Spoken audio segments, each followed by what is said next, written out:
BPSC special preparation कर रहे हैं हम लोग और इस वीडियो में हम लोग पढ़ेंगे प्राचीन भारत के इतिहास के कुछ महत्वपूर्ण फैक्ट्स को।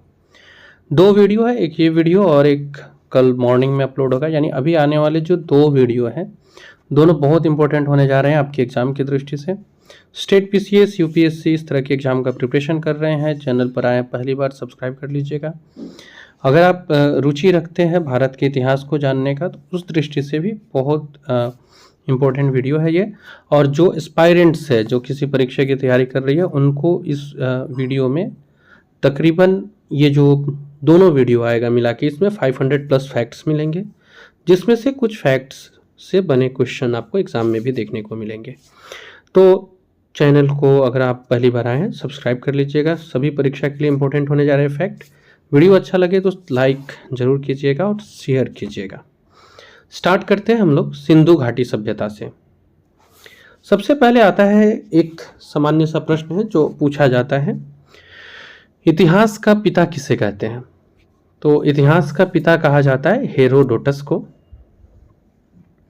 सिंधु सभ्यता किस चीज के लिए प्रसिद्ध थी? तो सिंधु सभ्यता जो प्रसिद्ध थी वो सुनियोजित शहर के लिए प्रसिद्ध थी।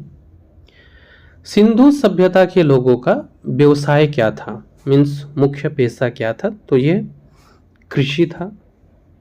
सिंधु सभ्यता के लोगों का जो व्यवसाय था वो कृषि था। सिंधु वासियों का मुख्य फसल क्या था? जौ और गेहूं था। बीपीएससी की जो पूरी प्लेलिस्ट है इसमें आपको बहुत सारे इंपॉर्टेंट वीडियोस है पड़े हुए। आप चैनल पे एक बार आए हैं, आप उन सारे वीडियोस को भी जरूर देख लीजिएगा। बीपीएससी 70वीं में आपको इससे मदद मिलेंगी ही मिलेंगी। इसके अलावा जो हमारे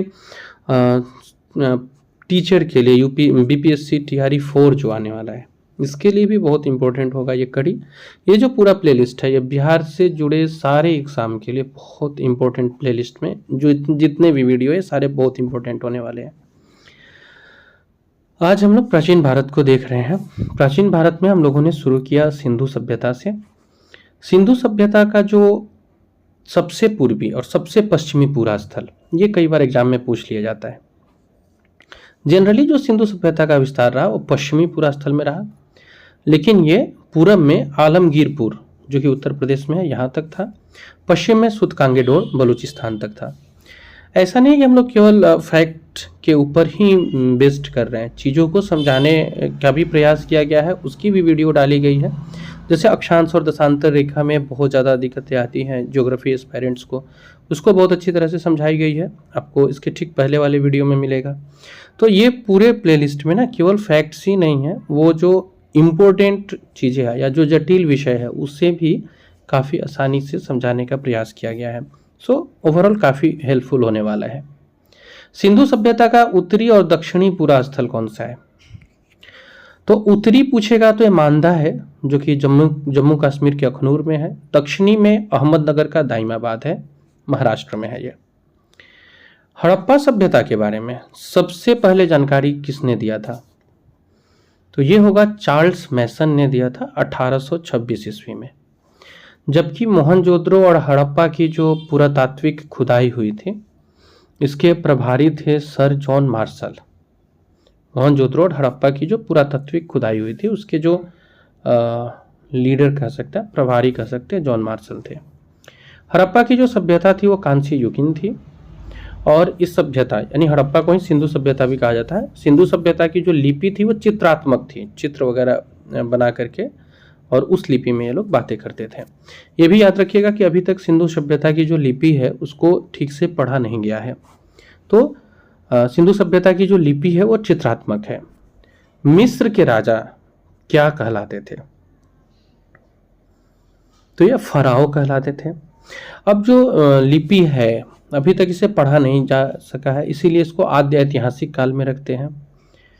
लिपि में आपको एक खरोष्ठी लिपि है जो थोड़ी इंटरेस्टिंग है। खरोष्ठी लिपि उल्टा लिखा जाता है, मीन्स दाएं से बाएं की ओर, जैसे हम लोग उर्दू लिखते हैं ना, इस तरह का है। तो खरोष्ठी लिपि की जो लिखे जाने की जो पद्धति है वो दाएं से बाएं है। आग का आविष्कार, ये प्रश्न भी कई बार एग्जाम में देखने को मिला है। आग का आविष्कार किस काल में हुआ था? तो जो आग का आविष्कार है वो पूरा पाषाण काल में हुआ। सबसे पहले पालतू बनाया गया किस जानवर को? तो इसका उत्तर होगा डॉग्स को। सिंधु घाटी की जो सभ्यता थी, अभी ऊपर हम लोग चर्चा कर रहे थे, आद्य ऐतिहासिक थी। आद्य ऐतिहासिक इसलिए क्योंकि इसके पुरातात्विक स्रोत भी मिले हैं और साहित्यिक स्रोत भी मिले हैं, लेकिन साहित्यिक स्रोत को अभी पढ़ा नहीं जा सका है, इसलिए ये आद्य ऐतिहासिक कहलाता है। अगले प्रश्न पर आते हैं। हड़प्पा जो है वो किस नदी के तट पर स्थित है? तो हड़प्पा स्थित है रावी नदी के तट पर। सिंधु सभ्यता का एक प्रमुख बंदरगाह है जिसका नाम है लोथल। एक इंटरेस्टिंग बात याद रखिएगा, जब हम लोग धातु की बात करते हैं ना, तो हड़प्पा के लोग जो थे वो लोहा नहीं जानते थे, लोहा के बारे में अनविज्ञ थे ये लोग। बाकी ये लोग जानते थे लोग। एक ट्रिक है सोचता सिटी, सोना चांदी तांबा, तो सोचता सिटी जो है सीसा टीन, ये हड़प्पा का धातु है, उसमें लोहा शामिल नहीं है। हड़प्पा में मिट्टी के बर्तन पर जो रंग प्रयुक्त हुए हैं वो लाल रंग है। मृदभांड जो है मिट्टी के बर्तन को कहा जाता है। मृदभांड में चावल के दाने ये किस जगह से मिले हैं? तो मृदभांड में जो चावल का दाना मिला है ये लोथल से मिला है। सिंधु सभ्यता का सर्वमान्य काल क्या था? बहुत इंपॉर्टेंट क्वेश्चन है ये। तो हर इतिहासकार ने अलग अलग समय बताए हैं। सिंधु सभ्यता का जो सर्वमान्य काल है वो 2500 से 1750 ईसा पूर्व है। मोहनजोदड़ो कहाँ स्थित है? तो ये पाकिस्तान में है। और मोहनजोदड़ो की जो खोज की थी ये राखाल दास बनर्जी ने की थी।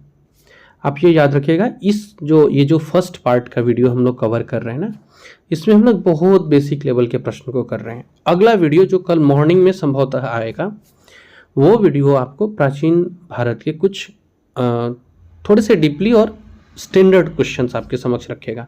हालांकि ये सब भी एग्जाम में पूछे गए हैं, जैसे कि नर्तकी की कांसे की मूर्ति कहाँ से, मोहनजोदड़ो से, सारे प्रश्न पूछे गए हैं।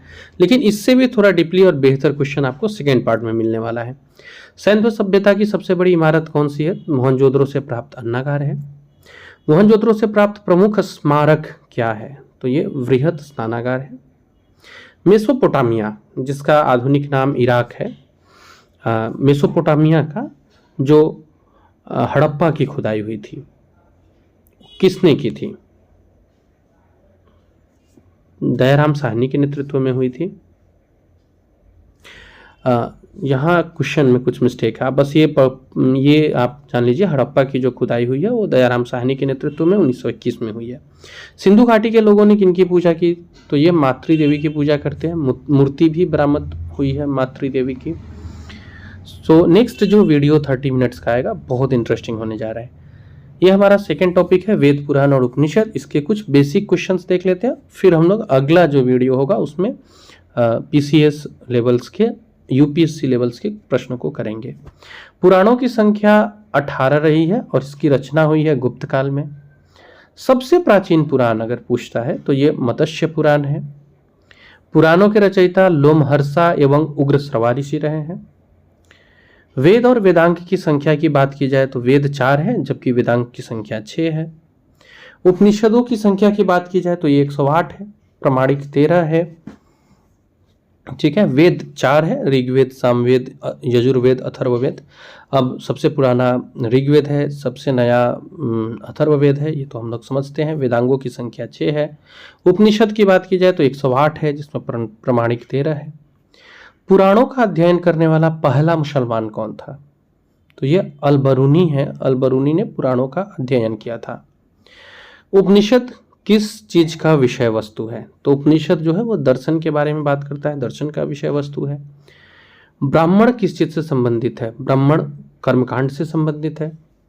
सबसे प्राचीनतम वेद कौन सा है? तो जो सबसे प्राचीनतम वेद है वो ऋग्वेद है और ऋग्वेद में टोटल जो सूक्तों की संख्या है वो 1028 है। कौन सा ऐसा वेद है जिसमें गद और पद दोनों है? तो ये यजुर्वेद है। और शतपथ ब्राह्मण का संबंध किस वेद से है? तो ये यजुर्वेद से ही है। शतपथ ब्राह्मण ही वो पहला किताब है जिसमें बिहार के बारे में चर्चा मिलती है, बिहार क्षेत्र के बारे में जानकारियां मिलती है। तो शतपथ ब्राह्मण का संबंध है यजुर्वेद से। तंत्र मंत्र संग्रहित वेद है अथर्ववेद। भारतीय संगीत का जनक है सामवेद और गायत्री मंत्र लिया गया है ऋग्वेद से। इस वीडियो में इतना ही। अगले पार्ट में हम लोग मिलते हैं। अराउंड 30 मिनट का वीडियो होगा जो बहुत इंपॉर्टेंट होगा।